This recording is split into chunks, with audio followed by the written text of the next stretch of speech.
أعمالنا من يهده الله فلا مضل له ومن يضلل فلا هادي له وأشهد أن محمدا عبده ورسوله فإن أصدق الحديث كتاب الله وخير الهدي هدي محمد صلى الله عليه وسلم أرسله بالحق بشيرا ونذيرا وداعيا إلى الله بإذنه وسراجا منيرا أما بعد فقد قال الله تبارك وتعالى في كلامه المجيد وفي الفرقانه الحميد أعوذ بالله من الشيطان الرجيم بسم الله الرحمن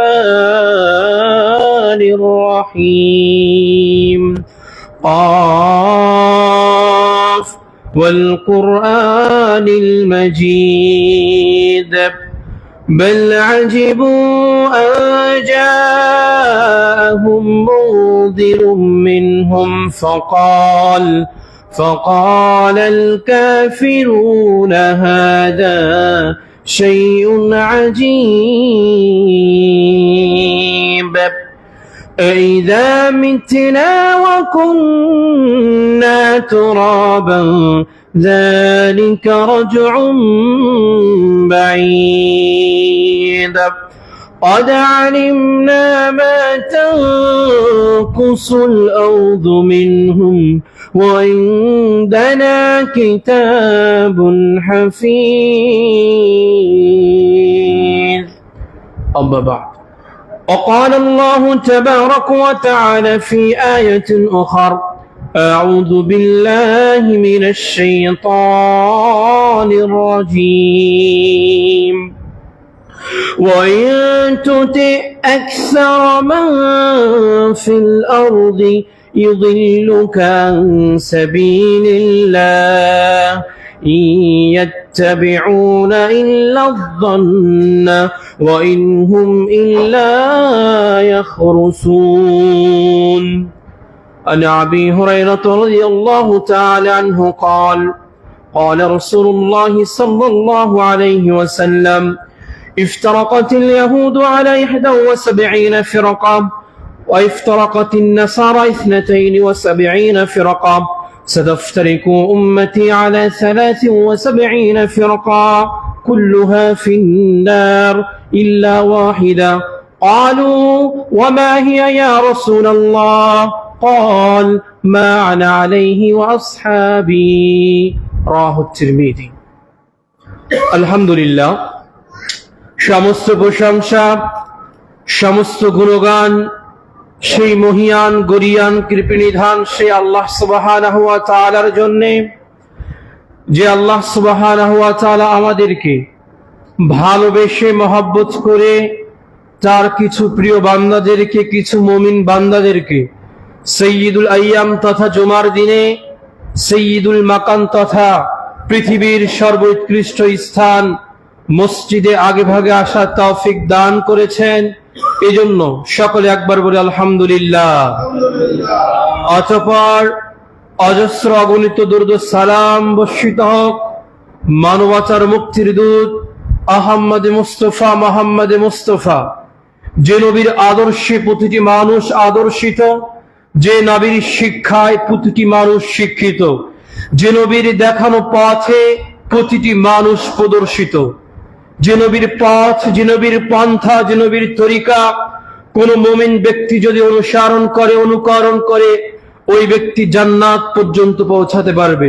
ঠিক তেমনি ভাবে কোন ব্যক্তি যদি নবী করিম সাল্লাল্লাহু আলাইহি ওয়াসাল্লামের পথ থেকে বিন্দুমাত্র বিচ্যুত হয়ে অন্য কোন দল, অন্য কোন মতাদর্শ, অন্য কোন ব্যক্তিকে পূজা করে, সে ব্যক্তি চলে যাবে জাহান্নামে। সেই নবীর উপর দরুদ ও সালাম বর্ষিত হোক। আমরা সকলে বলি আল্লাহুম্মা সাল্লি আলাইহি আল্লাহুম্মা বারিক আলাইহি। সম্মানিত সমবেত মুসল্লিয়ান ইকরাম, আজকে জুমার খুতবায় সংক্ষিপ্ত সময়ে যে বিষয়টি নিয়ে আলোকপাত করার ইচ্ছা পোষণ করি সেটি হলো অধিকাংশ লোক কি সত্যের মাপকাঠি এবং আল্লাহ সামাদ নিয়ে কিছু কথা। শুরুতেই যে কথাটি বলবো যে আপনি সমাজে দেখবেন, বর্তমান সমাজে আমাদের ব্যক্তিরা, মানুষরা আধিপত্য পছন্দ করে, অর্থাৎ বেশি লোক যেখানে আমরাও সেখানে, অথবা আমাদের সমাজে এমন কিছু কথা প্রচলিত আছে, অথবা আমরা এমন কিছু কথা বলি যে বেশি লোক যেদিকে আল্লাহ তাআলাও সেদিকে, বলে না এরকম বলে। আমাদের সমাজে আর অনেক প্রচলিত কিছু কাজ আছে, দেখবেন এমন কোন ব্যক্তি এমন কিছু কাজ করছে আর আপনি কোরআন এবং হাদিস মোতাবেক কিছু কাজ করছেন, তখন আপনাকে বলবে তাহলে সমাজের সব মানুষ কি ভুল করছে, বলে না?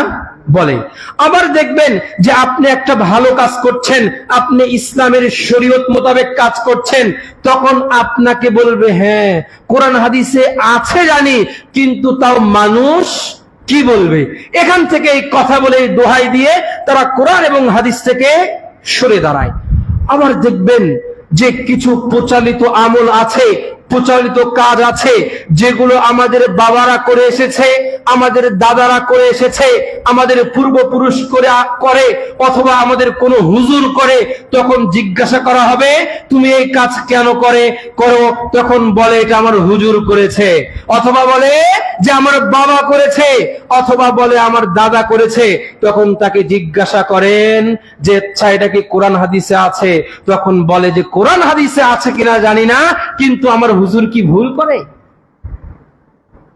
সম্মানিত সমবেত মুসল্লিয়ান ইকরাম, এজন্য একটা কথা মনে রাখবেন যে যেদিকেই বেশি লোক হোক না কেন, যেদিকেই সংখ্যা বেশি হোক না, কখনো সংখ্যা, কখনো বেশি মানুষ শরীয়তের মাপকাঠি হতে পারে না। যেমন দেখুন মুহাম্মদ সাল্লাল্লাহু আলাইহি সাল্লাম দুনিয়াতে যখন আসলেন, আসার পরে তখন নবী করিম সাল্লাল্লাহু আলাইহি সাল্লাম মদিনায় আসার পরে মদিনার সকল মানুষ কি আল্লাহর বিধান মানতো না। তখন একটা জাহেলিয়াতের অবস্থা ছিল, জাহেলিয়াত ছিল, সকল মানুষ অন্ধকারের মধ্যে ছিল, তাদের কোনো ইসলামের শিক্ষা ছিল না, যত নিম্ন শ্রেণীর কাজ, যত খারাপ কাজ তারা করত। নবী করিম সাল্লাল্লাহু আলাইহি সাল্লাম আসলেন, আসার পরে যখন তিনি দেখলেন যে সকল জাহেলিয়াতের বিরুদ্ধে বিবর্জিত, সকল মানুষ জাহেলিয়াতের মধ্যে আছে, তখন আমাকে উত্তর দিন নবী করিম সাল্লাল্লাহু আলাইহি সাল্লামের দিকে বেশি লোক ছিল নাকি ওই জাহেলিয়াতের সময় বেশি লোক ছিল? জাহেলিয়াতের সময় বেশি লোক ছিল না। তাহলে নবী করিম সাল্লাল্লাহু আলাইহি সাল্লাম যদি বুঝতেন যে বেশি লোকই হচ্ছে সত্যের মাপকাঠি, তাহলে নবী করিম সাল্লাল্লাহু আলাইহি সাল্লাম কি ইসলাম প্রচার করতেন নাকি জাহেলিয়াতের দায় প্রচার করতেন? নবী করিম সাল্লাল্লাহু আলাইহি সাল্লাম জানতেন যে অধিকাংশ লোক কখনো সত্যের মাপকাঠি হতে পারে না। সম্মানিত সাহাবাত মুসলিম ইকরাম, আবার দেখেন নবী করিম সাল্লাল্লাহু আলাইহি সাল্লাম দুনিয়াতে আসার পরে যখন তিনি ইসলামের দাওয়াত দিতে লাগলেন, ইসলামের দাওয়াতও দিয়ে দিলেন। দেওয়ার পরে নবী করিম সাল্লাল্লাহু আলাইহি সাল্লাম সবচাইতে ভালোবাসতেন তার চাচা আবু তালেব, তাকে ভালোবাসতেন না? মক্কার কাফের মুশরিকদের তাকে আক্রমণ করতে এসেছে, কিন্তু আবু তালেব চাচার ভয়ে তাকে কেউ আক্রমণ করতে পারে নাই, কারণ তারা ভয় পাইতো যে আবু তালেবের একটা পাওয়ার ছিল, ক্ষমতা ছিল, শক্তি ছিল, এই ভয়ে তার ভাতিজাকে কেউ আক্রমণ করত না। তখন নবী করিম সাল্লাল্লাহু আলাইহি সাল্লামের চাচা যখন দুনিয়া থেকে বিদায় নিয়ে চলে যাবেন, তখন নবী করিম সাল্লাল্লাহু আলাইহি সাল্লাম তার চাচাকে বলেছিল, না চাচা তুমি যদি এই মৃত্যুর আগ মুহূর্তে লা ইলাহা ইল্লাল্লাহ বলো, আমি মুহাম্মদ তোমাকে জান্নাতে নিয়ে যাওয়ার দায়িত্ব নেব। এই কথা বলেনি? বলেছে। তখন কিন্তু তার চাচা আবু তালেব তখন কোন দিকে গিয়েছেন? যেদিকে বেশি লোক, তার সমাজের মানুষ কি বলবে, তখন তার পাশ থেকে আবু জাহেল বলল, আবু তালেব তুমি আমাদের নেতা ছিলে, তোমাকে আমরা পীর মানতাম, নেতা মানতাম, আমাদের একবারে লিডার মানতাম। তুমি যদি এই অবস্থায় যদি মৃত্যুর আগে আমাদের রীতি, আমাদের আদর্শ বিশ্বাস থেকে দূরে চলে যাও, তাহলে তোমার যে অনুসরণ করতে এই ব্যক্তিরা কি বলবে? এজন্য আবু তালেব কি আর কালেমা পড়েছিল? পড়ে নাই। কারণ সে কোন দিকে গিয়েছে? সমাজ কি বলবে? এজন্য নবী করিম সাল্লাল্লাহু আলাইহি ওয়াসাল্লামকে আল্লাহ বললেন, মুহাম্মদ তুমি যাকে ইচ্ছা তাকে হিদায়াত দিতে পারবে না। এজন্য এটাই বোঝাতে চাচ্ছি যে অধিকাংশ লোক কখনো সত্যের মাপকাঠি হতে পারে। আবার দেখেন, মুহাম্মদ সাল্লাল্লাহু আলাইহি ওয়াসাল্লাম যখন দুনিয়াতে আসার পরে যখন তাকে আলামিন হিসেবে উপাধি দিল, সবাই তাকে বিশ্বাস করলো, তখন নবী করিম সাল্লাল্লাহু আলাইহি ওয়াসাল্লাম অফার দিয়েছিল মক্কার কাফেররা, আবু জাহেল, তারা আবু লাহাব, উতবা, শাইবা, নবী করিম সাল্লাল্লাহু আলাইহি ওয়াসাল্লামকে অফার দিয়েছিল, মুহাম্মদ তুমি যদি চাও যে আরবের মধ্যে সবচাইতে সুন্দরী নারীকে বিবাহ করবে, তাহলে আমরা তোমাকে বিবাহ দিয়ে দিব। তুমি যদি চাও যে আরবের মধ্যে তুমি সবচাইতে ক্ষমতাশীল ব্যক্তি হবে, তাহলে তোমাকে আমরা ক্ষমতা দিয়ে দিব। তখন আবারও বলছে, মুহাম্মদ তুমি যদি কোটি কোটি লক্ষ টাকার মালিক হতে চাও, মিলিয়ন ট্রিলিয়ন টাকার মালিক হতে চাও, তবুও আমরা তোমাদেরকে দিয়ে দেব, তুমি আমাদের দলে আছো। মুহাম্মদ সাল্লাল্লাহু আলাইহি ওয়াসাল্লাম কি তাদের দলে গিয়েছিলেন? যায় নাই। অথচ তাদের সংখ্যা কম ছিল না বেশি ছিল? বেশি ছিল। এটাই বোঝাতে যাচ্ছে আমি আপনাকে যে অধিকাংশ যে লোক, অধিকাংশ ব্যক্তি যেদিকে, এটা কখনো ইসলাম শরীয়তের বিধিবিধান হতে পারে না। সম্মানিত সভাপতি মুসলিম ইকরাম, এজন্য পবিত্র কোরআনুল কারীমের মধ্যে আজকে শুধু আমি আপনাকে দেখাবো কোরআন এবং হাদিস থেকে অন্য কোনো কথা না ইনশাআল্লাহ, যে অধিকাংশ লোক শরীয়তের মাপকাঠি কিনা। পবিত্র কোরআন কারীমের মধ্যে যে সকল জায়গায় অধিকাংশ ব্যক্তির কথা এসেছে, যে সকল জায়গায় আকসারা অধিকাংশ ব্যক্তিকে বুঝিয়েছে, ওই সকল জায়গায় এই অধিকাংশ শব্দটা খারাপ অর্থে ব্যবহৃত হয়েছে। কি অর্থে? খারাপ অর্থে, ভালো অর্থে অধিকাংশ লোকের ক্ষেত্রে ব্যবহার হয় নাই। সবচাইতে খারাপ অর্থে ব্যবহার হয়েছে, মন্দ অর্থে ব্যবহার হয়েছে। দেখুন, আল্লাহ সুবহানাহু ওয়া তাআলা মুহাম্মদকে বলছেন যে আম তাহসাবু আন্না আকসারাহুম ইয়াসমাউনা, যে মুহাম্মদ তুমি মনে করছো, তুমি ধারণা করছো অধিকাংশ লোক তোমাকে শুনবে, আও ইয়াকিলুন, অথবা অধিকাংশ লোক তোমাকে বুঝবে। ইনহুম ইল্লা কাল আনআম, অধিকাংশ লোক তোমাকে বুঝবে না, অধিকাংশ লোক তোমাকে শুনবে না। কাল আনআম, অধিকাংশ লোক হচ্ছে পশুর মতো। কিসের মতো? পশুর মতো। তারপরে বলছেন বালহুম আযাল্লু সাবিলা, অথবা অধিকাংশ লোক হচ্ছে প্রচুর চাইতেও নিকৃষ্ট। অর্থাৎ অধিকাংশ লোক তোমার কথা বুঝবে না।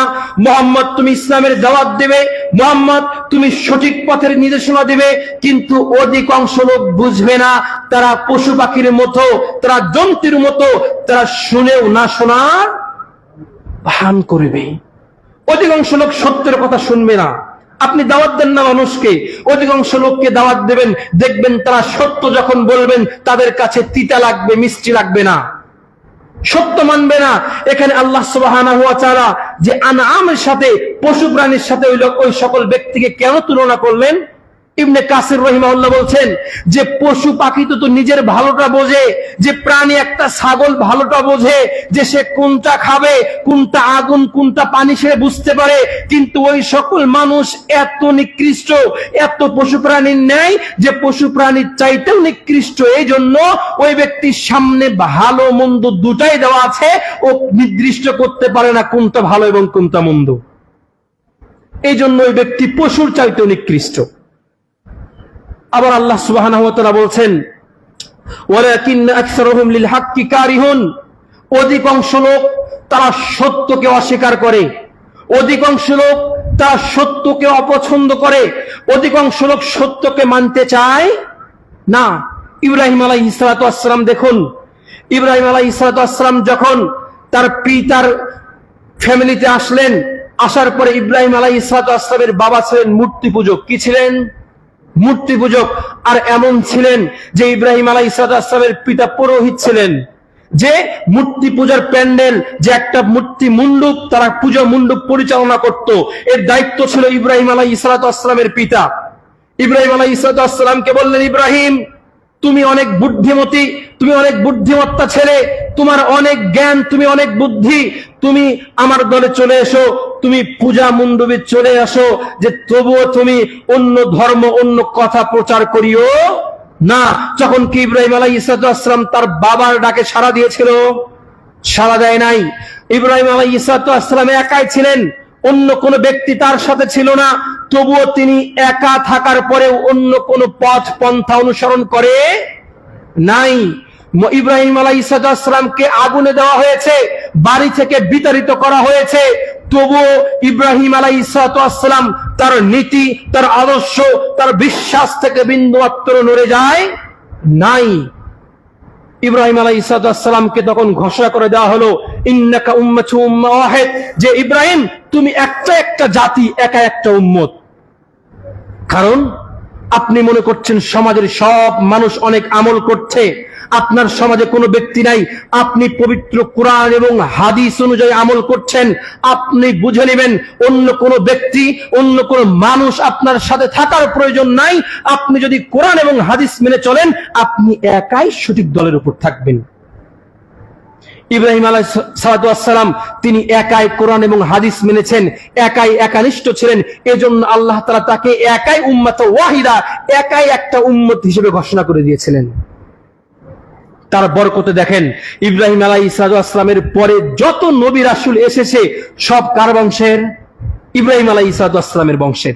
আমাদের নবী মুহাম্মদ সাল্লাল্লাহু আলাইহি ওয়াসাল্লাম তিনি কার বংশের ছিলেন? ইব্রাহিম আলাইহিস সালামের বংশের ছিলেন। সম্মানিত সাহাবায়ে মুসলিমান ইকরাম, আবার আল্লাহ সুবহানাহু ওয়া তাআলা অধিকাংশ লোকদের সত্যের মাপকাঠি নয় এ সম্পর্কে বলছেন, শোনো, ইনিল হুকমু ইল্লা লিল্লাহ, পৃথিবীতে হুকুম চলবে কার? আল্লাহর। যে আপনি সমাজে হালাল হারাম যে বিষয় বলুক না কেন, সবকিছুতেই আদেশ নিষেধ, গণতন্ত্র, পারিবারিক, সামাজিক, রাষ্ট্রিক সব কিছুতেই বিধান চলবে কার? আল্লাহর। যে ইনিল হুকমু ইল্লা লিল্লাহ, পৃথিবীতে বিধান চলবে একমাত্র আল্লাহ সুবহানাহু ওয়া তাআলার। আল্লাহ তাআলা বলছেন, আমারা আল্লা তা'বুদু ইল্লা ইয়্যাহ, মানুষকে তুমি আদেশ করো যে তারা যেন আমি আল্লাহ ছাড়া অন্য কারো ইবাদত করিও না। এটা মুহাম্মদ সাল্লাল্লাহু আলাইহি ওয়াসাল্লামকে বলছে, তুমি এটা মানুষকে বলে দাও যেন আমি আল্লাহ ছাড়া অন্য কারো ইবাদত না করে। আবার আল্লাহ তাআলা বলছেন, যালিকা দ্বীনুল কাইয়্যিম, এটাই হচ্ছে সুপ্রতিষ্ঠিত দিন। যে যখন মানুষ পৃথিবীর সকল মানুষকে ব্যতি রেখে, সকল জিনিসকে ব্যতি রেখে রবকে আল্লাহ হিসেবে মেনে তার ইবাদত বন্দেগী করবে, এটাই হচ্ছে সুপ্রতিষ্ঠিত দিন। সম্মানিত সাহাবায়ে মুসলিমান ইকরাম, ইবনে কাসির রাহিমাহুল্লাহ বলছেন যে আজকে আমরা চেষ্টা করি যে, ইবনে কাসির বলছেন, যে ব্যক্তি আল্লাহ তাআলার হুকুম বিধিবিধানকে ছেড়ে দিবে এবং এই বিধিবিধানকে ছেড়ে দিয়ে আল্লাহর দ্বীন ছেড়ে দিয়ে নিজের প্রবৃত্তিকে অনুসরণ করবে, সেই ব্যক্তি আল্লাহর সাথে শরীক করলো, সেই ব্যক্তি মুসলমান থাকে না, সে ব্যক্তি কাফের হয়ে যায়, সে ব্যক্তি অমুসলিম হয়ে যায়। সম্মানিত সাহাবায়ে মুসলিমান ইকরাম, নবী ইউসুফের কথা বলি।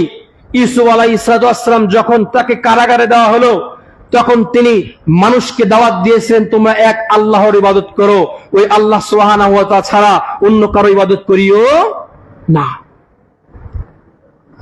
এজন্য করে আপনি দেখবেন আল্লাহ তাআলা বলছেন, আকসারুন নাস লা ইয়ালামুন, অধিকাংশ লোক তারা জানে না, অধিকাংশ লোক তারা বোঝে না।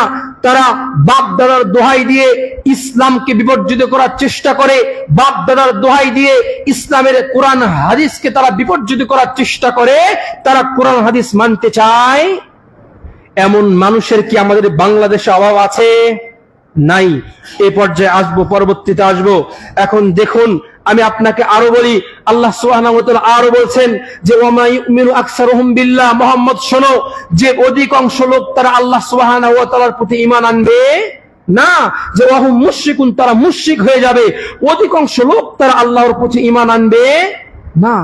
আজকে দেখুন, যারা শিরক করে আল্লাহ সুবহানাহু ওয়া তাআলার কাছে, তারা কিন্তু বিশ্বাস করে আল্লাহ তাআলা আমাদেরকে রিজিক দেন, তারা বিশ্বাস করে আল্লাহ আমাদের সৃষ্টি করেছেন, বিশ্বাস করে না, তারপরে কিন্তু তারা তার সাথে শরীক করে। এজন্য আল্লাহ বলছেন ওয়ামা ইউমিনু আকসারুহুম বিল্লাহ, তারা অধিকাংশ লোক আল্লাহর প্রতি ঈমান আনবে না, ইল্লা হুম মুশরিকুন, তারা মুশরিক, তারা আল্লাহর প্রতি ঈমান আনবে না। সম্মানিত সভাপতি মুসলিয়ান ইকরাম, এজন্য পবিত্র কোরআনুল কারীমের মধ্যে আকসারুহুম বা আকসারুকুম এই শব্দটা 39 বার এসেছে। এই 39 বারই খারাপ অর্থে ব্যবহৃত হয়েছে। আবার অনেক জায়গায় আকসারও ব্যবহৃত হয়েছে, বেশিরভাগ লোক। এখানে এই শব্দটা পবিত্র কোরআনে 25 বার এসেছে, এখানে ওইটা খারাপ অর্থে ব্যবহার হয়েছে। প্রিয় উপস্থিতি, আল্লাহ সুবহানাহু ওয়া তাআলা আরো বলছেন, ও নবী, ওয়াইন তুতি আকসার মান ফিল আরদ, যদি আপনি যদি অনুসরণ করেন আকসার মান ফিল আরদ, জমিনের অধিকাংশ ব্যক্তিকে যদি আপনি অনুসরণ করেন, ইউযিল্লুকা আন সাবিলিল্লাহ, যে তাহলে তারা আপনাকে আপনার রবের পথ থেকে আপনাকে দূরে সরিয়ে দিবে, আপনাকে পথভ্রষ্ট করে দিবে। সুতরাং অধিকাংশ লোক কখনো ইসলামের দলিল হতে পারে না।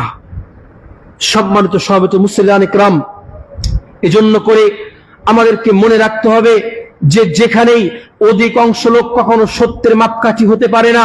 আল্লাহ সুবহানাহু ওয়া তাআলা যে অনেকবার বলে দিয়েছেন, বিভিন্ন জায়গায় বলেছেন। আরেকটা কথাই বলি, তিনি বলছেন ওয়া খালাকনা লাহু জাহান্নাম, আমি তাদের জন্য জাহান্নামকে সৃষ্টি করেছি, তৈরি করেছি।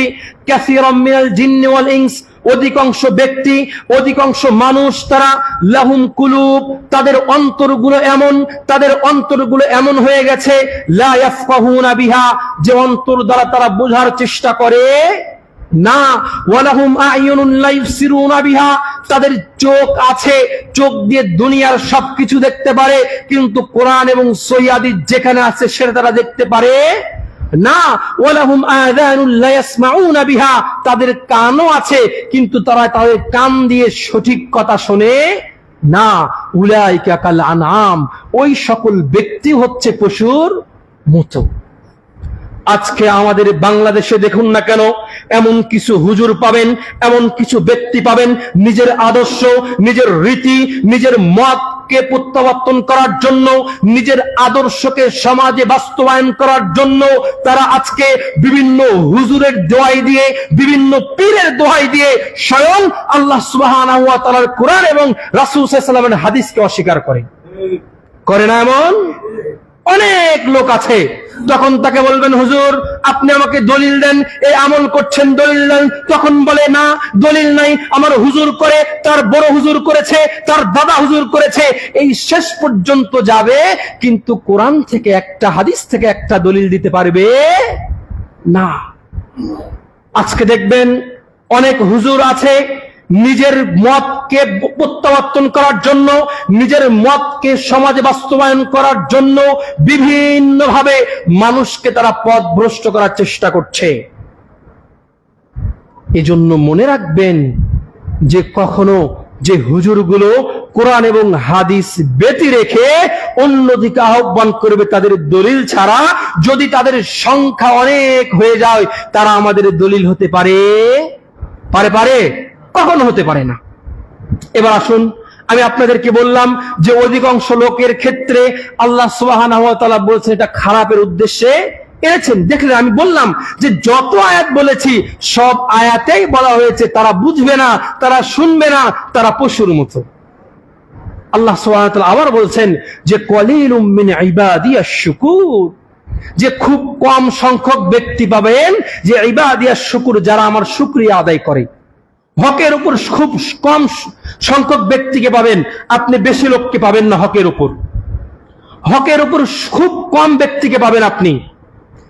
এই আয়াত থেকে আমি আপনাকে আরো একটি কথা বলতে চাই।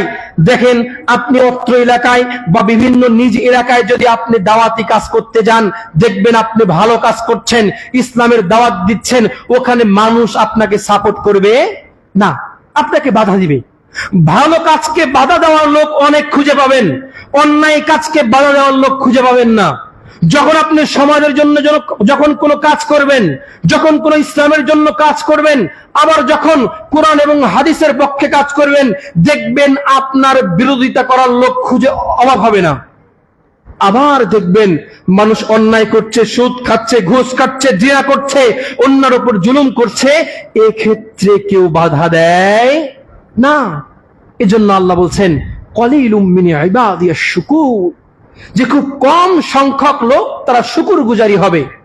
এজন্য মনে রাখবেন, যারা ভালো কাজ করেন, যারা দ্বীনের কাজ করেন, যারা কোরআন এবং সহিহ হাদিসের পক্ষে কাজ করেন, মানুষের বাধা আসতে পারে, মানুষের বিপত্তি আসতে পারে, তবুও কখনো যারা পবিত্র কোরআন এবং সহিহ হাদিস মানে, তারা কখনো এই সত্যের পথ থেকে বিন্দুমাত্র বিচ্যুত হতে পারে না। আপনি দেখুন না কেন, ইমাম আহমদ বিন হাম্বল যিনি বলেছিলেন যে কোরআনটা আল্লাহ তাআলার কালাম, এটা মাখলুক নয়, ইমাম আহমদ বিন হাম্বলকে সে যুগের নেতা তাকে চাবুক দিয়ে পিটিয়ে পিটিয়ে তার পিছে সালার বস্তা বেঁধে তাকে পিছিয়ে পিছিয়ে গাদার ওপর করে পুরো শহর ঘুরিয়েছে, তবুও ইমাম আহমদ বিন হাম্বল সত্য পথ থেকে বিন্দুমাত্র বিচ্যুত হয়নি। আবার দেখুন ইমাম আবু হানিফা রাহিমাহুল্লাহ, তখন ইমাম আবু হানিফাকে বিচারক বানাতে চেয়েছিলেন জালেম বাদশাহ, কিন্তু ইমাম আবু হানিফা বলেছিল যে আমার জীবন থাকতে আমি এই একটা অন্যায়, একটা অবিচার শাসকের কাছে আমি মাথা নত করব না। তাকে পিটানো হয়েছে, তাকেও গাধার পিঠে করে ঘোরানো হয়েছে, তাকে জেলবদ্ধ করা হয়েছে, তবুও ইমাম আবু হানিফা রাহিমাহুল্লাহ তিনি কোরআন এবং সহিহ হাদিস থেকে বিন্দুমাত্র বিচ্যুত হয় নাই। আবার দেখেন শাইখুল ইসলাম ইবনে তাইমিয়া, তিনিও বিভিন্ন মাজার পূজারী সুফি, শিয়া, সুন্নি তাকেও অনেক নির্যাতন করেছে, অনেক অপমান করেছে, তবুও ইমাম শাইখুল ইসলাম ইবনে তাইমিয়া তিনি সত্যের পথ থেকে বিন্দুমাত্র বিচ্যুত হয় নাই। কিন্তু আপনি ভয় পান কেন? আপনি একজন আছেন বলে তারা আপনাকে মারবে, তারা আপনাকে কাটবে, তারা আপনার উপর জুলুম করবে না। নবী রাসূলের উপর জুলুম করেছিল, সাহাবাদের উপর জুলুম করেছিল, তাবেঈনদের উপর জুলুম করেছিল, যুগে যুগে যারা কোরআন এবং সহিহ হাদিসের উপর ছিল তাদের সকলের উপর জুলুম করেছে। তারা জুলুম করে বেশি দিন স্থায়ী টিকে থাকতে পারে নাই। এজন্য করি যারা সৎ পথে আছেন, যারা কোরআন এবং হাদিসের পথে আছেন, তাদের কোনো ভয় নাই। সম্মানিত সভাপতি মুসলিমান ইকরাম, আল্লাহ সুবহানাহু ওয়া তাআলা বলছেন কাম মিন ফিয়াতিন কলিলাতিন গলাবাত ফিয়াতিন কাসীরা, যে কম সংখ্যক লোক থাকবে যারা বেশি সংখ্যক লোকের উপর বিজয় লাভ করতে পারবে। আল্লাহু মা'আস সাবিরিন, আর আল্লাহ তাআলা ধৈর্যশীলদের সাথে আছেন। যারা জুলুমকারী, যারা জালেম, তারা হয়তোবা সাময়িকভাবে বিজয় লাভ করবে, তারা হয়তোবা যারা জুলুম করে তারা দেখবেন সাময়িকভাবে তারা শান্তির ঢেকুর তুলবে, যারা জুলুম করে তারা দেখবেন সাময়িকভাবে দুনিয়াতে তারা অনেক সম্মানের জায়গায় থাকবে। কখনো জালেম ব্যক্তি তার সুখটা কখনো স্থায়ী হবে না, কখনো স্থায়ী হবে না। জালিম ব্যক্তি তারা দেখবেন তাকে তো কেউ ভালো হিসেবে চেনে না, তার যে আশেপাশে যে চাঙ্গু পাঙ্গু আছে, যারা তাদেরকে পীর মানে নেতা খেতা আছে, তারাই তাকে ভালো চেনে। তাছাড়া সমাজের কোন মানুষ যারা জালেম তাকে ভালো হিসেবে জানে না। এজন্য আমি একটা কথা বলি যে আপনি জালেম না হয়ে মাজলুম হন, আপনার জন্য লাভ আছে। আপনি কখনো জালেম হয়েন না, জালেম হয়েন না, মাজলুম হয়ে কখনো কিছুটা বিপদগ্রস্ত হবেন, এই বিপদ আপনার স্থায়ী হবে না। আপনার সুখ আসবে, যে ব্যক্তি জালেম সে কিছুটা সময় শান্তি অনুভব করবে, দুনিয়াতেও লাঞ্ছিত হবে, আখিরাতেও তার জন্য প্রস্তুত আছেই। সম্মানিত সভাপতি মুসলিমান ইকরাম, এই জন্য করে আমি আপনাদেরকে বোঝাতে চেষ্টা করছিলাম এতক্ষণ ধরে যে অধিকাংশ লোক কখনো সত্যের মাপকাঠি নয়। বিখ্যাত একটা হাদিস রয়েছে সহিহ মুসলিমের 1847 নম্বর হাদিস, যে হুযায়ফা ইবনে ইয়ামান রাদিয়াল্লাহু তাআলা আনহু বলছেন কানান নাসু ইয়াসআলুনা রাসূলুল্লাহ সাল্লাল্লাহু আলাইহি ওয়াসাল্লাম আনিল খায়র, যে অন্য সাহাবারা আছে তারা নবী করিম সাল্লাল্লাহু আলাইহি ওয়াসাল্লামকে ভালো কাজ সম্পর্কে জিজ্ঞাসা করত, যে ইয়া রাসূলুল্লাহ আমরা কোন কাজ করব, কোন কাজ করলে জান্নাতে যাব, এই কথাগুলো সাহাবারা তাকে জিজ্ঞাসা করত। নবী করিম সাল্লাল্লাহু আলাইহি ওয়াসাল্লামকে জিজ্ঞাসা করত। আর তিনি বলছেন ওয়া কুনতু আসআলুহু আনিশ শার, আমি নবী করিম সাল্লাল্লাহু আলাইহি ওয়াসাল্লামকে খারাপ জিনিসগুলো সম্পর্কে জিজ্ঞাসা করতাম। কি জিনিস? খারাপ জিনিস। তিনি বলছেন যে ইয়া রাসূল, তাকে জিজ্ঞাসা করলো হুযায়ফা, তুমি কেন শুধু খারাপ জিনিসগুলো সম্পর্কে জিজ্ঞাসা করো? তখন হুযায়ফা রাদিয়াল্লাহু তাআলা আনহু বললেন, যখন আমি খারাপ জিনিসগুলো থেকে বিরত থাকবো আর তাছাড়া ভেবে নেব সব আমার জন্য কি ভালো কাজ, আমার জন্য জান্নাতে যাওয়া সহজ হয়ে যাবে। হুযায়ফা ইবনে ইয়ামান রাদিয়াল্লাহু তাআলা আনহু বলছেন, ইয়া রাসূলুল্লাহ, যে আমরা ভয় করছি যে ইয়া রাসূলুল্লাহ ইন্না কুন্না ফি জাহিলিয়াতিন, আমরা জাহিলিয়াতের যুগে ছিলাম, আমরা অন্ধকারের মধ্যে ছিলাম, যে অনেক অন্ধকারের মধ্যে ছিলাম। আমাদের কি এই জাহিলিয়াতের পরে ফাজাআনাল্লাহু বিহাদাল খায়র, আমাদেরকে এই জাহিলিয়াতের পরে আল্লাহ সুবহানাহু ওয়া তাআলা আমাদেরকে হিদায়াত দিয়েছেন, আমাদেরকে সঠিক পথে এনেছেন। এই যে এই সঠিক পথ আসার পরে আমরা কি আবার অন্ধকারের মধ্যে চলে যাব? হুযায়ফা ইবনে ইয়ামান রাদিয়াল্লাহু তাআলা আনহুকে জিজ্ঞাসা করলেন, একটি কথা বলে, সেটি হচ্ছে আমরা যারা মুসলিম হিসেবে দুনিয়াতে এসেছি এটা আমাদের জন্য সৌভাগ্য না দুর্ভাগ্য? আল্লাহ তাআলা চাইলে তিনি আমাদেরকে ইহুদিদের ঘরে জন্মগ্রহণ করাতে পারতেন না? তিনি চাইলে আমাদেরকে একজন নাস্তিকের ঘরে জন্মগ্রহণ করাতে পারতেন, তিনি চাইলে আমাদেরকে একজন নাসারার ঘরে জন্মগ্রহণ করাতে পারতেন, তিনি চাইলে আমাদেরকে একজন হিন্দুর ঘরে জন্মগ্রহণ করাতে পারতেন না? তিনি আমাদেরকে ভালোবেসে মহব্বত করে আমাদেরকে কিন্তু মুসলিম ঘরে আমাদেরকে জন্ম দিয়েছেন, তাই না? এবং এর চাইতে মুসলিমের মধ্যে অনেক দল আছে, শিয়া আছে, সুন্নি আছে, বেহলবি আছে, যারা সুফি আছে, মুতাজিলা আছে, আশারি আছে, অনেক দল আছে। আর মুসলিমদের মধ্যে আমরা সবচাইতে সৌভাগ্য, এই জন্য আমরা আহলুল হাদিস, আমরা পবিত্র কোরআন এবং সহিহ হাদিসকে মানি। আমি মনে করি পৃথিবীতে আমরা সকল ধর্মের চাইতে মুসলিম হিসেবে সৌভাগ্য, এবং মুসলিম হিসেবে সৌভাগ্য হওয়ার পরে আমরা কোরআন এবং সহিহ হাদিস মেনে চলি বলে আমরা তাদের চাইতে আরো বেশি সৌভাগ্য, তাই না? এটা যে কত বড় নিয়ামত আপনাকে আমি বলে বোঝাতে পারবো না, যে আমরা মুসলিম হিসেবে দুনিয়াতে এসেছি। হুযায়ফা ইবনে ইয়ামান রাদিয়াল্লাহু তাআলা বললেন, ইয়া রাসূলুল্লাহ, আমরা তো জাহিলিয়াতের যুগে ছিলাম, যে জাহিলিয়াতের যুগে আল্লাহ তাআলা আমাদেরকে আলোতে নিয়ে এসেছেন। ফাজাআনাল্লাহু বিহাদাল খায়র ফাহাল বা'দা হাদাল খায়রি মিন শাররিন। তখন নবী করিম সাল্লাল্লাহু আলাইহি ওয়াসাল্লামকে বললেন, ইয়া হুযায়ফা, যে আমরা কি এই ভালোর পরে আমরা কি আবার খারাপে চলে আসব? তখন নবী করিম সাল্লাল্লাহু আলাইহি ওয়াসাল্লাম বললেন, নাম, যে হ্যাঁ, আমাদের অবস্থা ভালো আছে, এই ভালো অবস্থার পরে আবার আমরা খারাপ অবস্থায় চলে আসব। তখন হুযায়ফা ইবনে ইয়ামান রাদিয়াল্লাহু তাআলা বলছেন, কুলতু হাযা বা'দু যালিকা শাররু মিন খায়র, এই খারাপের পরে কি আবার আমাদের জন্য ভালো আসবে? তখন নবী করিম সাল্লাল্লাহু আলাইহি ওয়াসাল্লাম বললেন, নাম, হ্যাঁ, আমাদের এখন ভালো অবস্থা আছে, আবার খারাপ অবস্থা আসবে, এরপরে আবার ভালো অবস্থা চলে আসবে। তখন তিনি বললেন, নবী করিম সাল্লাল্লাহু আলাইহি ওয়াসাল্লাম বলছেন, ওয়া ফিহি দুখান, যে এমন ভালো অবস্থা আসবে, যে এমন ভালো অবস্থা আসবে, এটা হবে ধোঁয়ার মতো। ধোঁয়ার মতো, ধোঁয়া যখন হয় আপনার চোখ কিন্তু চোখ মেলে দেখতে পারেন, আপনি দেখতে পারেন না। কিছু এমন একটা কল্যাণ আসবে, এমন হিদায়াত আসবে, যে এটা ধোঁয়ার মতো, মানুষ সঠিকটা দেখতে পারবে না। নবী করিম সাল্লাল্লাহু আলাইহি ওয়াসাল্লাম বলছেন, হুযায়ফা রাদিয়াল্লাহু তাআলা জিজ্ঞাসা করলেন, ওমা দুখানুহু ইয়া রাসূলুল্লাহ, হে আল্লাহর রাসূল সাল্লাল্লাহু আলাইহি ওয়াসাল্লাম, দুখানটা কি, এটা কি রকম হতে পারে? যখন নবী করিম সাল্লাল্লাহু আলাইহি ওয়াসাল্লাম বলছেন, ইয়াসুন্নুনা বিগাইরি সুন্নতি, এমন কোন ব্যক্তি থাকবে, এমন কিছু ব্যক্তি থাকবে যারা আমার সুন্নাতকে অন্য মানুষের সুন্নাত নামে চালিয়ে দিবে, অথবা অন্য অন্য রীতি আদর্শ সুন্নাতকে আমার সুন্নাত হিসেবে তারা সমাজে প্রচলন করবে। এমন নাই? দেখবেন এমন কিছু কাজ আছে যারা বলে আল্লাহ রাসূলের সুন্নাত, কিন্তু আল্লাহ রাসূল এটা করে নাই। আল্লাহ রাসূল এটা আজ থেকে 1400 বছর আগেই তিনি বলে গিয়েছেন। আবার তিনি বলছেন, ওয়া কওমুন ইয়াহদুনা বিগাইরি হাদিন, এমন কিছু ব্যক্তি থাকবে যারা আমার হিদায়াত ছাড়া অন্য ব্যক্তির হিদায়াতে হিদায়িত হবে, অন্য ব্যক্তির হিদায়াত পথকে অনুসরণ করবে। তারিফু মিনহুম ওয়া তুনকির, তাদের মধ্যে তুমি কিছু ভালো দেখবা, খারাপও দেখবা, তুমি তাদের মধ্যে বেশি করে নির্ণয় করতে পারবে না। আজকে দেখবেন সমাজের মধ্যে যারা নবী করিম সাল্লাল্লাহু আলাইহি ওয়াসাল্লামেরকে সুন্নাত বলে অনেক কিছু চালিয়ে দিচ্ছে, হুজুররা হয়ে গেছে সুবিধাবাদী। এমন কিছু হুজুর আছে যারা সুবিধাবাদী, তাদের দিকে যে দিক তারা সেদিকে চলে যায়। একটা ঘটনা শোনাই শিক্ষণীয়র জন্য। একটা হুজুর একটা এলাকায় ওয়াজ মাহফিলে গিয়েছে।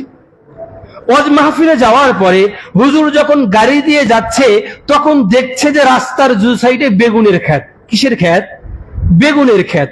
আবার হুজুর গাড়ি থেকে নেমেছে, নামার পরে রাস্তা দিয়ে হেঁটে যাচ্ছে, তখন দেখে রাস্তার দু সাইড দিয়েও বেগুনের ক্ষেত। ভালো কথা। আবার যখন বাসাতে রেস্ট নিয়েছে, রেস্ট নিয়ে বাসা থেকে বের হয়ে হুজুর স্টেজে যাচ্ছে। যাওয়ার সময় হুজুর দেখলো যে যে দিক দিয়ে আমি স্টেজে যাচ্ছি তার দু সাইড দিয়ে বেগুনের ক্ষেত। হুজুর স্টেজে বসে চিন্তা করতেছে, হাই, আজকে আসতেও দেখলাম গাড়িতে বেগুন, বাসায় আসতেও দেখলাম বেগুন, স্টেজে আসতেও দেখলাম বেগুন, আজকে মনে হয় বেগুন ছাড়া আমার কপালে আর কিছু নাই। হুজুর ভাবতেছে আজকে আমার ভাগ্যে শুধু বেগুনই আছে। হুজুরের ওয়াজ শুরু হয়ে গেল। ওয়াজ করতে করতে এমন ভাবে ওয়াজ করতেছে, এমন ভাবে একবারে সব কিছু চমৎকার হয়ে বলতেছে। বলতে বলতে হুজুর বলতেছে যে মাঝে মাঝে যে এমন ভাবে বলতেছে যে যদি যে এলাকায় বেগুন বেশি হয় ওই এলাকায় যদি কোনো সম্মানিত হুজুর আসে ওই হুজুরকে বেগুন দ্বারা আপ্যায়ন করা যাবে না। দলিল অমুক কিতাবের অমুক পৃষ্ঠা 1 নম্বর লাইন। হুজুর এটা বলে চলে গেল। হুজুর বুঝতে পেরেছে আজকে আমার বেগুন কপালে আছে।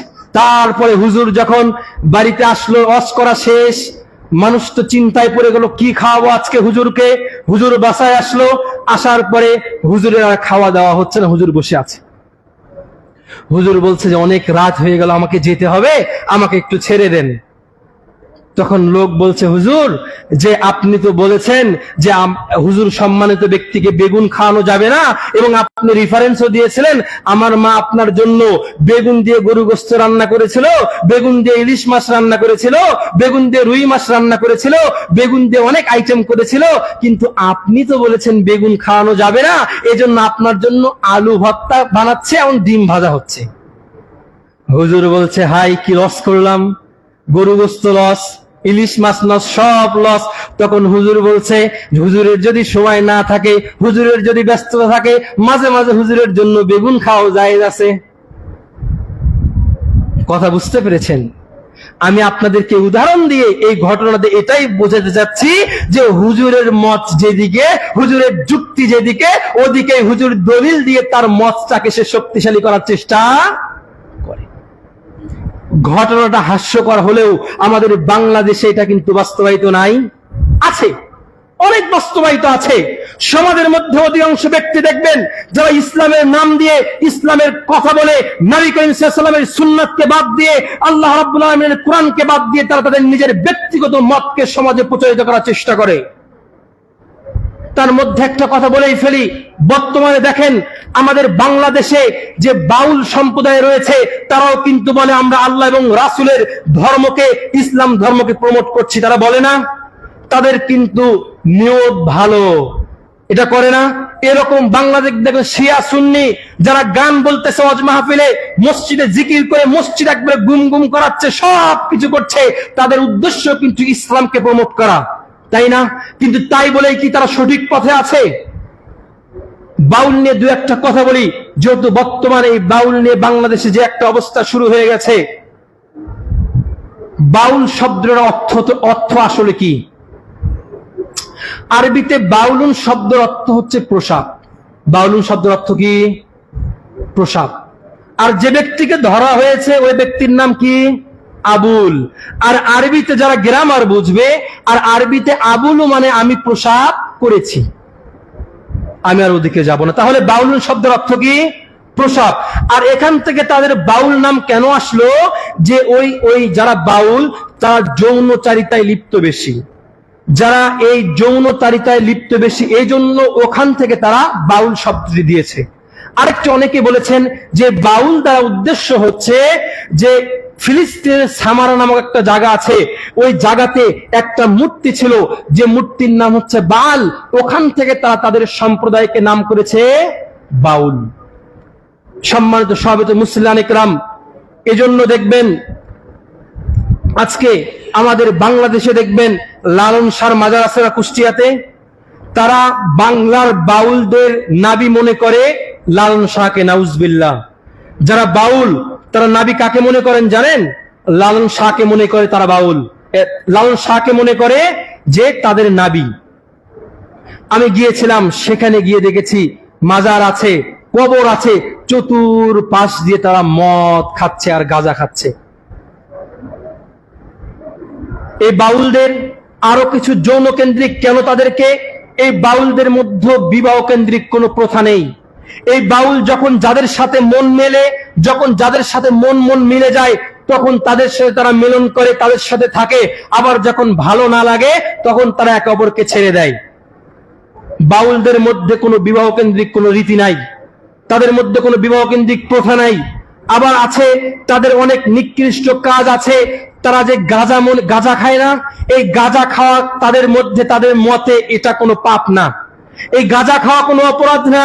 তারা মনে করে এই গাঁজা খাওয়ার মাধ্যমে আমার মধ্যে যখন মাতলামি চলে আসবে, এই মাতলামি আস্তে আস্তে আমার রবের সাথে কানেক্টিং হবে। নাউজুবিল্লাহ। বাউলদের আরো কিছু নিকৃষ্ট অনেক কাজ রয়েছে। যারা দেখবেন যে বাউলরা, তারা নামাজ নাই, রোজা নাই, কোনো কিছু নাই, এই মদ গাঁজা খেতে খেতে তারা সন্ন্যাসী হতে চায়, আল্লাহওয়ালা হতে চায়। যেমন ভাবে ইহুদি খ্রিস্টানরা তারা একবারে বাবা সন্ন্যাসী হয়ে যায়, ঠিক তেমন ভাবে তারা হওয়ার চেষ্টা করে। সম্মানিত সভাপতি মুসলিয়ান ইকরাম, যে তাদের নিকৃষ্ট কাজ রয়েছে, অনেক নিকৃষ্ট কাজ রয়েছে। কিন্তু দেখবেন বর্তমান সমাজে এমন কিছু ব্যক্তি, এমন কিছু নাস্তিক আছে যারা এই বাউলকে প্রমোট করে, যারা এই বাউলের পক্ষ নেয় না। এর উদ্দেশ্য কি? যে বাংলাদেশে মনে করেন আপনি প্রকৃত ইসলামটা প্রচলিত আছে, প্রচলিত ইসলাম আছে, আর এই প্রচলিত ইসলাম যদি চলতে থাকে তাহলে এই মুলহিদ, ওই নাস্তিক, ওই বাউলদের সমস্যা হবে। এজন্য করে ওরা এই প্রকৃত ইসলামকে বাদ দিয়ে বাউলদের ইসলামকে তারা মানার চেষ্টা করে এবং তাদের পক্ষে ছাপাই খায়। কথা বুঝতে পেরেছেন? এই জন্য ভারতের নরেন্দ্র মোদী, ও কিন্তু যারা সুফিবাদ, বাউলিজম, তাদের পক্ষে কথা বলে, জানেন আপনি? ওই নরেন্দ্র মোদীও কিন্তু ওই বাউলদেরকে কাছে টেনে নিয়ে তারা মনে করে হ্যাঁ তোমরা প্রকৃত ইসলামপন্থী। কারণ ও নরেন্দ্র মোদীও জানে যে তারা প্রকৃত ইসলামপন্থী না, ওদেরকে আমার পাশে রেখে আমার দল, আমার ধর্মকে শক্তিশালী করার জন্য কাজে লাগবে। এজন্য দেখবেন বাংলাদেশের কিছু নাস্তিক আছে, তারাও এই প্রকৃত ইসলামকে ব্যতি রেখে তারা ওই নাস্তিক, ওই বাউলদের পক্ষে কাজ করে। এদের আরো নিকৃষ্ট কিছু কাজ রয়েছে, যে কাজগুলো তারা করে থাকে। তারা ইসলামকে মানতে চায় না, তাদের ইসলামকে তারা অন্যরকম ভাবে, তাদের একটা ইসলাম অন্যভাবে বানিয়ে নিয়েছে। তারা অন্য ইসলামকে মনে করে থাকে। যেমন দেখেন যে ফরহাদ মাজার নামের একটা ব্যক্তি আছে না, ওই ব্যক্তি কিন্তু তারা আল্লাহ তাআলার রুবুবিয়াতকে স্বীকার করে, যে আল্লাহ তাআলা রিজিক দেন, আল্লাহ তাআলা সব সৃষ্টি করেছেন, কিন্তু আল্লাহ তাআলাকে ইলাহ হিসেবে মানতে চায় না। তারাই আজকে নাকি বলে যে আজকে আমরা ইসলামকে প্রচার করছি। সম্মানিত সভাপতি মুসলিয়ান ইকরাম, বাউলদের এমন কিছু কার্যকলাপ আছে, যে একটা প্রচলিত বাক্য আছে যে সময় গেলে সাধন হবে না, এটা আপনারা বলেন না? এর অর্থটাকে আপনি জানেন? বলেই ফেলি, এর অর্থটা একটু নিকৃষ্ট, খারাপ। আমি বলেই ফেলি যে আমরা অনেকে বলে থাকি কোনো কাজ না করলে সময় গেলে সাধন হবে না। এটা বাউলদের একটা কথা, তাদের একটা বইয়ের মধ্যে লেখা আছে। তারা বলে সময় মানে মেয়েদের যে ঋতুস্রাব পার হয়ে যায়, তার আগে যা করো, ওই সময়টা পার হয়ে গেলে তুমি আর সাধন করে লাভ হবে না। আমি সংক্ষিপ্ত ভাবে বললাম, বাউলদের কাজ, কথাগুলো এমন নিকৃষ্ট। যারা দেখবেন আল্লাহ এবং রাসূলের বিরুদ্ধে এমন কথা বলে, ইসলামকে নিয়ে এমন কথা বলে, ইসলামকে প্রশ্নবিদ্ধ করে, ইসলাম নিয়ে এমন কটূক্তিমূলক আচরণ করে, তারাও মনে করে যে আমরা সঠিক ধর্মের উপর আছি, তারাও মনে করে আমরা কোরআন মানি, তারাও মনে করে আমরা ইসলাম মানি, তারাও মনে করে আমি হাদিস মানি, তারাও মনে করে আমি নবী করিম সাল্লাল্লাহু আলাইহি ওয়াসাল্লামকে মানি। কিন্তু প্রকৃতপক্ষে তাদের কার্যকলাপ, তাদেরকে অনুসরণ যারা করে, তাদের কার্যকলাপ, তারা কখনো প্রকৃতভাবে মুসলিম হতে পারে? তারা অবশ্যই কাফের। যে ব্যক্তি আল্লাহ এবং তার রাসূলকে গালি দিবে, অবমাননা করবে, সে ব্যক্তি মুসলিম থাকতে পারে, এবং ওই ব্যক্তিকে যে ব্যক্তি কাফের বলবে সেও কাফের হয়ে যাবে। আমি তো মনে করি যারা আল্লাহ এবং তার রাসূলকে নিয়ে কটূক্তি করে তাদের ভাগ্য ভালো। ওমরের মতো কোন সাহাবা বর্তমানে নাই। ওমরের মতো যদি সাহাবা থাকতো, ওই ব্যক্তিকে তখনই যে জায়গায় থাকুক না কেন তার গর্দান থেকে তার ঘাটটা নামিয়ে দিত। সম্মানিত সভাপতি মুসল্লিয়ান ইকরাম, এজন্য করি যারা বাউলিজম, যারা বাউল, তাদের আকীদা বিশ্বাস এত নিকৃষ্ট, এত খারাপ, কিছুটা সংক্ষিপ্ত সময়ে আমি আপনাদের সামনে বলার চেষ্টা করলাম। আবার আসুন, আমি একটা হাদিস বলছিলাম সহিহ মুসলিমের যে 1747 নম্বর হাদিস, হুযায়ফা ইবনে ইয়ামান রাদিয়াল্লাহু তাআলা আনহু তিনি বলছেন যে মানুষ এমন কিছু হিদায়াত প্রাপ্ত হবে, এমন কিছু আদর্শে আদর্শিত হবে, এমন কিছু শিক্ষায় শিক্ষিত হবে যেটা আমি নবী করিম সাল্লাল্লাহু আলাইহি ওয়াসাল্লাম শিক্ষা দেই নাই, আমি রাসূল শিক্ষা দেয় নাই, এমন কিছু শিক্ষায় মানুষ শিক্ষিত হবে। হুযায়ফা ইবনে ইয়ামান রাদিয়াল্লাহু তাআলা আনহু বলছেন, ইয়া রাসূলুল্লাহ ফাহাল বা'দা যালিকাল খায়রি মিনাশ শার, এই যে একটা ভালো অবস্থা আসবে এর পরেও কি আমাদের খারাপ অবস্থা আসবে? তখন নবী করিম সাল্লাল্লাহু আলাইহি ওয়াসাল্লাম বললেন, নাম, হ্যাঁ, এর পরেও কিছু খারাপ অবস্থা আসবে। তখন হুযায়ফা ইবনে ইয়ামান রাদিয়াল্লাহু তাআলা আনহু বলছেন, ইয়া রাসূলুল্লাহ সেটা কি? তখন নবী করিম সাল্লাল্লাহু আলাইহি ওয়াসাল্লাম বলছেন, দুআতুম মিন আবওয়াবি জাহান্নাম মান আজাবাহুম ইলাইহা ফাযুকু ফিহা, দুআতুম মিন আবওয়াবি জাহান্নাম, জাহান্নামের দরজাগুলো একটা দরজা নয়, জাহান্নামের সব দরজাতে কিছু আহ্বানকারী থাকবে, কিছু হুজুর থাকবে, কিছু পীর থাকবে, কিছু মুরিদ থাকবে। মান আজাবাহুম, যে ব্যক্তিরা ওই সকল হুজুরের ডাকে সাড়া দিবে, ফাযুকুহু ফিহা, যে ওই সকল ব্যক্তিকে নিয়ে তারা জাহান্নামের মধ্যে প্রবেশ করবে। অর্থাৎ সমাজের মধ্যে এমন কিছু ব্যক্তি থাকবে যারা জান্নাতের সার্টিফিকেট, জান্নাতের টিকিট দুনিয়াতেই দিয়ে দেয়। দেয় না? দেয় কি দেয় না?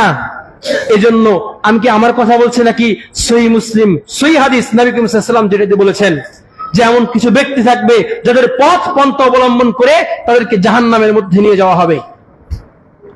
যখন হুযায়ফা ইবনে ইয়ামান রাদিয়াল্লাহু তাআলা বলছেন, ইয়া রাসূলুল্লাহ সিফহুম লানা, তাদের কিছু বৈশিষ্ট্য আমার কাছে বর্ণনা করুন যে আমি তাদেরকে যদি পেয়ে যাই আমি কি করব? তখন নবী করিম সাল্লাল্লাহু আলাইহি ওয়াসাল্লাম বলছেন, মিন জিলদাতিনা ওয়া তুকাল্লিমুনা বিআলসিনাতিনা, যে তাদের চামড়া আমাদের চামড়ার মতোই হবে, তাদের কথা বলার স্টাইল, তারা কথা আমাদের মতো করেই বলবে। কুলতু, তখন হুযায়ফা ইবনে ইয়ামান রাদিয়াল্লাহু তাআলা বলছেন, ইয়া রাসূলুল্লাহ ফামা তা'মুরুন্নি, তাহলে আপনি আমাকে কি করতে বলছেন, আমি কি করব? তখন নবী করিম সাল্লাল্লাহু আলাইহি ওয়াসাল্লাম বলছেন, তালজুমু জামাআতাল মুসলিমিন ওয়া ইমামাহুম, তুমি মুসলিমের জামাতকে আঁকড়ে ধরো, আপনি মুসলিম যারা নেতা আছে তাদেরকে আঁকড়ে ধরো, তুমি কোরআন এবং সহিহ হাদিসকে আঁকড়ে ধরো।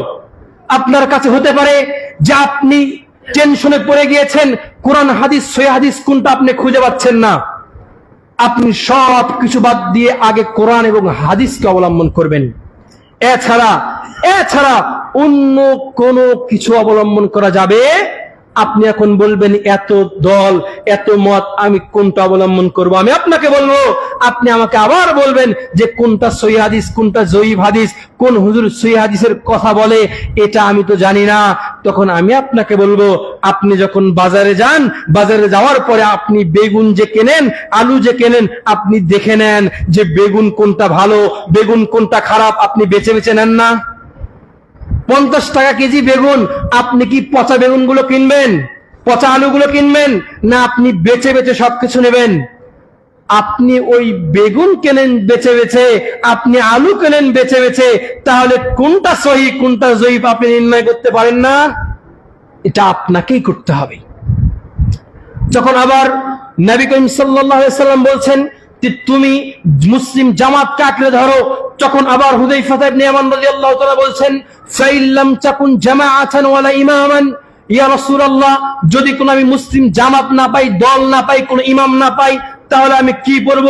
যখন হুযায়ফা ইবনে ইয়ামানকে রাসূল বলছেন যে তুমি ফাতাজিল তিলকাল ফিরাক কুল্লুহা, তুমি প্রত্যেক দলকে ছেড়ে দাও, ওয়ালাউ আন্না তা'আদু আলা আসলি শাজারাতিন, তুমি একটি গাছের মূলকে, গাছের শিকড়কে আঁকড়ে ধরো, হাত্তা ইদরিকাল মাউত। সহিহ বুখারীর অন্য একটি হাদিসে আসছে, তুমি একটি ছাগলের একটি পাল নিয়ে তুমি একটি পাহাড়ে চলে যাও, ওখানে ছাগল তুমি পালবে, ওই ছাগল দুধ দেবে, ওই দুধ খেয়ে তুমি জীবন যাপন করবে, তবুও তুমি পবিত্র কোরআন এবং সহিহ হাদিস ছাড়া অন্য কোনো পথ অবলম্বন করিও না। সম্মানিত সভাপতি মুসলিম ইকরাম, আরেকটি হাদিস নবী করিম সাল্লাল্লাহু আলাইহি ওয়াসাল্লাম বলছেন, ইফতারাকাতিল ইয়াহুদ ওয়ান নাসারা আলা 71 ফিরকা, ইহুদি নাসারা তারা 71 দলে বিভক্ত হয়েছিল। ওয়া ইফতারাকাতিন নাসারা 72 ফিরকা, নাসারা তারা 72 দলে বিভক্ত হয়েছিল। সাতাফতারিকু উম্মতি আলা 73 ফিরকা, অচিরে আমার উম্মত তারা 73 দলে বিভক্ত হয়ে যাবে। কার কথা এটা? নবী করিম সাল্লাল্লাহু আলাইহি ওয়াসাল্লাম বলেছেন। আর আমি মনে করি আমাদের বাংলাদেশে যদি আপনি ভালো করে খোঁজেন এই 73 দলটা পাবেন, পাওয়া যাবে না? বাংলাদেশে কি দলের অভাব আছে? নবী করিম সাল্লাল্লাহু আলাইহি ওয়াসাল্লাম আর বলছেন যে কুল্লুহা ফিন্নার ইল্লা ওয়াহিদ, যে ওই সকল প্রত্যেক 73 দলের মধ্যে ওই 72 দলই তারা জাহান্নামের মধ্যে যাবে, ইল্লা ওয়াহিদ, একটি দল বাদ দিয়ে তারা সকলে জান্নাতে যাবে, একটি দল, বাকি 72টি দল জাহান্নামে যাবে। যখন আবু হুরায়রা বলছেন ওমান হিয়া ইয়া রাসূলুল্লাহ, হে আল্লাহর রাসূল সাল্লাল্লাহু আলাইহি ওয়াসাল্লাম, তারা কারা যারা জাহান্নামে যাবে, তারা কারা? তখন নবী করিম সাল্লাল্লাহু আলাইহি ওয়াসাল্লামকে বলছেন, মা আনা আলাইহি ওয়া আসহাবি, আমি যে যার উপর আছি এবং সাহাবারা যার উপর আমল করে, যারা কোরআন এবং হাদিসের উপর আমল করে তারাই জান্নাতে যাবে, আর বাকি সব দল কোথায় যাবে? জাহান্নামে। এজন্য করে আমি আপনাদেরকে বোঝাতে যাচ্ছিলাম যে অধিক লোক কখনো শরীয়তের দলিল হতে পারে না। কাল কিয়ামতের মাঠে যখন কঠিন অবস্থা হয়ে যাবে, আল্লাহ সুবহানাহু ওয়া তাআলা বলছেন ইয়াউমা ইয়াজআলুল বিলদানু শিবা, যে একটা লোক যে শিশু বাচ্চা কিয়ামতের ভয়ে সে বৃদ্ধ হয়ে যাবে, কিয়ামতের ভয়ে সে বৃদ্ধ হয়ে যাবে। একজন গর্ভধারিণী মা কিয়ামতের ভয়ে সে তার সন্তানকে প্রসব করে ফেলবে।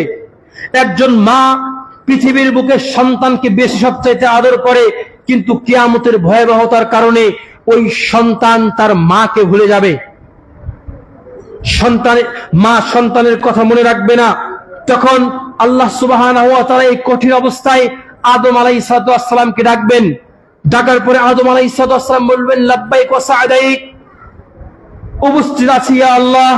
এই কথা বলার পরে যখন তিনি বলবেন ইন্নাল্লাহা ইয়া'মুরুকা আন তাখরুজা মিন যুররিয়াতিকা বা'সান ইলান নার, যে তুমি তোমার জাতি থেকে, তুমি তোমার উম্মত থেকে এমন কিছু লোককে বের করো যাদেরকে আমি জাহান্নামে দিব। তখন মূসা আলাইহিস সালাম বলবেন ইয়া রাব্বি মান বা'সান নার, হে রব কোন সকল ব্যক্তি জাহান্নামে যাবে? তখন রব বলবেন মিন কুল্লি আলফি 993, যে 1000-এর মধ্যে 999 জন জাহান্নামে যাবে। নাউযুবিল্লাহি মিন যালিক। 1000-এর মধ্যে 999 এর মতো জাহান্নামে যাবে, একজন ব্যক্তি কোথায় যাবে? জান্নাতে। আরেকটি হাদিসে এসেছে যে 100-এর মধ্যে 99 জন জাহান্নামে যাবে, একজন জান্নাতে যাবে। তাহলে এখন আপনি আমাকে বলুন যে অধিকাংশ লোকই যদি ইসলামের দলিল হতো, অধিকাংশ ব্যক্তি যদি সঠিক পথের উপর থাকতো, তাহলে 999 জন কোথায় যাওয়ার কথা ছিল? জান্নাতে যাওয়ার কথা ছিল। এজন্য অধিকাংশ ব্যক্তি, অধিকাংশ লোক কখনো শরীয়তের দলিল হতে পারে না। কিয়ামতের দিন দেখা যাবে এমন কিছু নবী থাকবে যে সকল নবীর অনুসারী হবে একজন। নূহ আলাইহিস সালাম 950 বছর দাওয়াতি কাজ করেছিলেন, তার সংখ্যা খুবই কম হবে, তার সংখ্যা হবে না, কম হবে। এজন্য বেশি অংশ লোক তারা জান্নাতে যেতে পারবে না। আল্লাহ তাআলা বলছেন আস ইন্নাল ইনসানা লাফি খুসর, সময়ের কসম, ইন্নাল ইনসানা লাফি খুসর, সকল মানুষ ধ্বংসের মধ্যে নিপতিত আছে। ইল্লাল্লাযিনা আমানু, অতঃপর তারা শান্তিতে আছে, ভালো আছে যারা ঈমান আনয়ন করেছে। ঈমান আনয়ন করে ক্ষান্ত থাকে না, ওয়া আমিলুস সালিহাত, যারা সৎ কাজ করেছে। ওয়া তাওয়াসাউ বিল হাক্কি ওয়া তাওয়াসাউ বিস সবর, এবং যারা সত্যকে মেনেছে এবং ধৈর্য ধারণ করেছে, তারাই ক্ষতিগ্রস্ত নয়। আজকে দেখুন, সময় শেষের দিকে আরেকটি বিষয় আলোচনা করতে চেয়েছিলাম যে আল্লাহ তাআলার নাম সম্পর্কে ইনশাআল্লাহ পরবর্তীতে এই বিষয়ে আলোচনা করব। আজকে এই বিষয়ে আরো অনেক কথা ছিল, দু একটি কথা বলে শেষ করব। আমি আপনাদেরকে আগেই বলেছিলাম ওমা ইউমিনু আকসারুহুম ইল্লাল মুশরিকুন, যে অধিকাংশ লোক ঈমান আনার সত্ত্বেও মুশরিক। আজকে আমরা সকলে দাবি করি যে আমরা মুমিন, আমরা মুত্তাকি, আমরা ইসলাম মানি, কিন্তু আজকে দেখেন সমাজের মধ্যে আপনি প্রকৃত মুসলিম ব্যক্তি কম খুঁজে পাবেন। আজকে আমরা বিভিন্ন ব্যক্তি বিভিন্নভাবে শিরকের মধ্যে নিমজ্জিত আছি, বিভিন্ন ব্যক্তি বিভিন্নভাবে যে এমন অন্যায় খারাপ অনিসলামিক কাজে আমরা জড়িত আছি। আপনি বলবেন আমি মাজারে গিয়ে সিজদা করি না, আমি শিরক করি না। তখন আমি আপনাকে বলবো যে আপনি তাবিজকে ঝুলিয়ে রেখেছেন আপনার গলায়, আপনি তাবিজকে ঝুলিয়ে রাখার মাধ্যমে আপনি শিরক করছেন। আপনি বলবেন আমি তাবিজও ঝুলাই না, আমি কিভাবে শিরক করছি? আমি আপনাকে বলবো আপনি গণকের কাছে হাত দেখাচ্ছেন, এই গণকের কাছে হাত দেখানোর মাধ্যমে আপনি শিরক করছেন। তখন আপনি বলবেন আমি মাজারেও যাই না, আমি তাবিজও ঝুলাই না, আমি গণকের কাছেও যাই না। তখন আমি আপনাকে বলবো তখন আপনি অর্থনৈতিক ভাবে বিভিন্ন শিরক আল্লাহর সাথে শিরকের মধ্যে নিমজ্জিত আছে। কেমন করে? আপনি সুদ খাচ্ছেন, আপনি ঘুষ খাচ্ছেন, আপনি অন্যের সম্পদ অন্যায়ভাবে মেরে খাচ্ছেন, এভাবে আপনি আল্লাহর নাফরমানি করছেন। আপনি বলবেন আমি এগুলো করি না। তখন আমি আপনাকে বলবো আপনি বিবাহ কেন্দ্রিক অনইসলামিক বিভিন্ন ইহুদি নাসারাদের ঐতিহ্যকে আপনি অবলম্বন করছেন। আপনি বিবাহ বার্ষিকী মানছেন, আপনি ছেলের জন্মদিন পালন করছেন, আপনি আপনার পিতা মারা গেছে তার 40 করছেন, আপনি মৃত্যু ব্যক্তির জন্য কোরআন খতম দিচ্ছেন। যে সকল ব্যক্তি এই বাংলার বুকে যারা এই জন্মবার্ষিকী ঈদে মিলাদুন নামে যে সকল ব্যক্তি জন্মবার্ষিকী মৃত্যুবার্ষিকী পালন করে, ওই সকল ব্যক্তিকে বলো যে তুমি আমাকে একটা সহিহ হাদিস এনে দাও যে তাহলে আমি এগুলো পালন করব। আমি চ্যালেঞ্জ করে বলছি ওই ব্যক্তি একটাও সহিহ হাদিস দিতে পারবে না। সম্মানিত সভাপতি মুসলিম ইকরাম, এজন্য করে আমরা কোনো না কোনো ভাবে যে কোনো পথে না পথে যে আমরা আজকে অন্যায়ের ভাবে জড়িত আছি। আপনি বিবাহ কেন্দ্রিক দেখেন না কেন, বর্তমান সমাজে বিবাহ কেন্দ্রিক যে কাজগুলো হয় সব হিন্দুদের কাজ। ইনশাল্লাহ পরবর্তীতে আমি বিবাহ কেন্দ্রিক কথা বলবো, বলেই শেষ করি যে বিবাহ কেন্দ্রিক যে কাজ হয় সব হিন্দুয়ানা কাজ, সব হিন্দুদের কাজ। ইসলাম বিবাহকে সহজ করেছে, কিন্তু আমরা এই হিন্দুয়ানা কালচার মেনে বিবাহকে কঠিন করে দিয়েছি। একটা কথা মনে রাখবেন, যে সমাজে বিবাহ কঠিন সে সমাজে জিনা সহজ, আর যে সমাজে জিনা কঠিন সে সমাজে বিবাহ সহজ।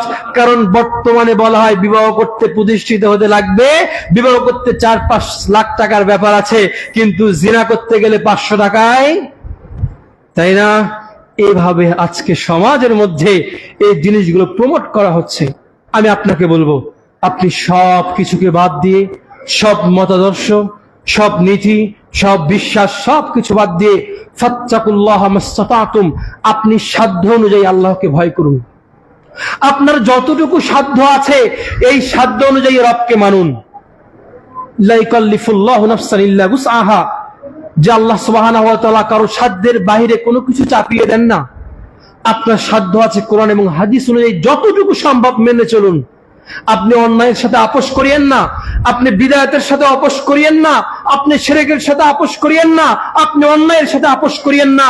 আপনি আপনার সাধ্য মতো কোরআন এবং হাদিস মানুন এবং আপনি সঠিক পথে করার চেষ্টা করুন। আল্লাহ তাআলা আমাদেরকে তৌফিক দান করুন, আল্লাহুম্মা আমিন। সম্মানিত সভাপতি মুসলিম ইকরাম, আমাদের প্রিয় মসজিদ আত-তাওহীদ মসজিদে আমরা ইতিপূর্বে অনেকেই ওয়াদাবদ্ধ হয়েছিলাম কিছু টাকা আমরা সাহায্য করব মসজিদের উন্নয়ন করবে।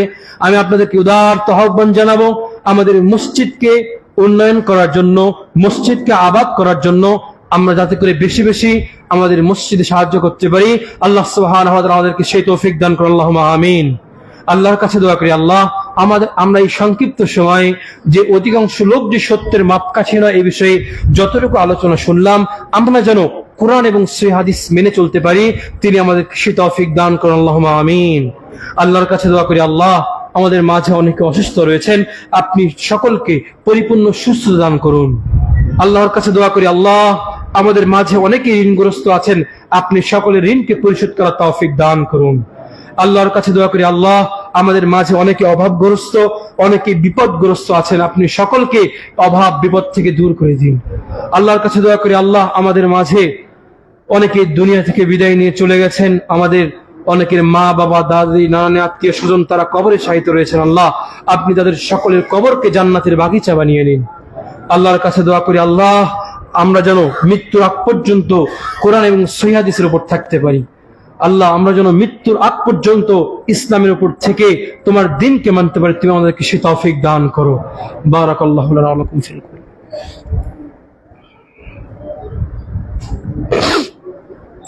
ইন্নাল হামদুলিল্লাহ আলহামদুলিল্লাহি নাহমাদুহু ওয়া নাস্তাঈনুহু ওয়া নাস্তাগফিরুহ ওয়া নাউযু বিল্লাহি মিন শুরুরি আনফুসিনা ومن سيئات أعمالنا من يهده الله فلا مضل له ومن يضلل فلا هادي له وأشهد أن محمدا عبده ورسوله أما بعد فأعوذ بالله من الشيطان الرجيم بسم الله الرحمن الرحيم إن الله وملائكته يصلون على النبي